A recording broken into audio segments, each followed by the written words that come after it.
दोन स्पेसिफिक प्रश्न आहेत मुंबईच्या रस्त्यांबद्दल. कारण जेव्हा हे टेंडर आलं होतं 6080 कोटीचं होतं आणि आम्ही सगळ्यांनीच मुंबईचे मग आमदार असू काही नगरसेवक माजी नगरसेवक असतील याच्यावर प्रश्न विचारले होते. माझे दोन प्रश्न आहेत. ॲडव्हान्स मोबिलिटी जो देणार होतो किंवा बीएमसी देणार होतं 10%चा, आम्ही मागणी करत होतो की मुंबईत कधीही ॲडव्हान्स मोबिलिटी दिली नव्हती आणि ब्राउनफील्ड प्रोजेक्ट्सला पण देत नाही, ग्रीनफील्ड प्रोजेक्ट्सला देतो. तर ती ॲडव्हान्स मोबिलिटी 10%ची दिली आहे का?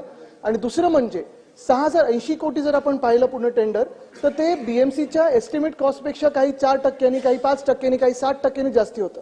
तेव्हा बीएमसीने सांगितलं होतं की नाही आता मी त्यांना परत ते एस्टिमेट कॉस्टवर आणू.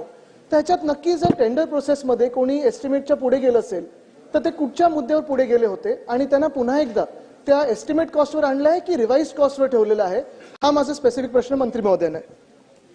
अध्यक्ष महोदय, सन्मान्य सदस्य आदित्यजींनी जो प्रश्न या ठिकाणी मांडलेला आहे त्याच्यामध्ये मोबालिटी चार्ज काही ठिकाणी आपण दिलेला आहे, परंतु तो देत असताना सगळ्याची छाननी करूनच देण्यात आलेला आहे.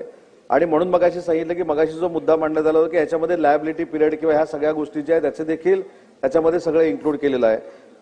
6632 कोटी रुपयाची 698 रस्त्यांची कॉन्क्रीटची कामं आहेत आणि ही कॉन्क्रीटची जी कामं आहेत याच्यामधली काही कामं पूर्ण झालेली आहेत, काही कामं ही प्रगतीपथावर आहेत. आणि ही प्रगतीपथावर असताना या सगळ्या गोष्टीचं थर्ड पार्टी ऑडिट देखील आपण करतोय आणि थर्ड पार्टी ऑडिट करून याची क्वालिटी देखील तपासतोय. आणि क्वालिटी तपासत असताना ज्या काही कार्यारंभाला उशीर झाले असतील किंवा काम जास्त काळ चाललं असेल तर त्याच्यासाठी काही वाहतूक पोलीस परवान्याचे देखील प्रश्न आहेत, काही सीआरझेडचे देखील प्रश्न आहेत, परंतु याच्यामध्ये कुठेही अनियमितता दिसत नाही. ही सगळी जी कामं आहेत ही अतिशय पारदर्शकपणानं सुरू आहेत. त्याच्यामध्ये एकच मुद्दा आहे की हे सगळं वेग उत्तर आलेलं आहे. कुठे कुठे दिलेलं आहे ॲडव्हान्स मोबिलिटी? कारण मुंबईत जेव्हा आम्ही हा प्रश्न विचारला होता तेव्हा मुंबई महानगरपालिकेच्या आयुक्तांनी स्पष्टपणे प्रेस कॉन्फरन्स घेऊन सांगितली होती की आम्ही ॲडव्हान्स मोबिलायझेशन आता देणार नाही. काही आमदारांनी त्याला विरोध केलेला आहे, आम्ही ते ॲडव्हान्स मोबिलायझेशन रद्द करतोय. मग ह्या दोन भूमिका कशा आल्यात? कुठे दिलेला आहे? आणि मागच्याच आठवड्यात जे उत्तर आलं मुंबई महानगरपालिकेचं की फक्त 26% काम झालेलं आहे. मग 26%च काम झालं असेल तर कुठचे रस्ते पूर्ण झालेत आणि कुठे आणि कशासाठी ॲडव्हान्स मोबिलिटी दिलंय? अध्यक्ष महोदय, मगाशी जेव्हा मी काही कामं पूर्ण झालेली आहेत ते मला असं वाटतं की आपण सभागृहामध्ये नव्हता. याच्यामध्ये पहिल्या पॅकेज मधले जी 4 कामं आहेत त्याच्यामध्ये 81 पैकी 45. त्यांचा प्रश्न फार सोपा आहे. त्यांचा प्रश्न एवढाच आहे की ॲडव्हान्स मोबिलायझेशन तुम्ही किती दिलेलं आहे आणि त्याच्या अगेन्स्ट किती काम झालेलं आहे?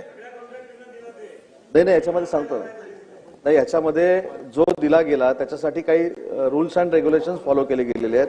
किती दिलाय त्याची आकडेवारी मी आपल्या पटलावर ठेवतो, परंतु ज्या काही परमिशन्स घ्यायच्या होत्या, ज्या काही कामं सुरू करताना काही टेस्टिंग करायच्या होत्या, या बाबतीतलाच फक्त मोबालिटी ॲडव्हान्स त्या ठिकाणी दिलेला आहे असं रेकॉर्ड आहे आणि ते सगळं रेकॉर्ड मी पटलावर ठेवेन.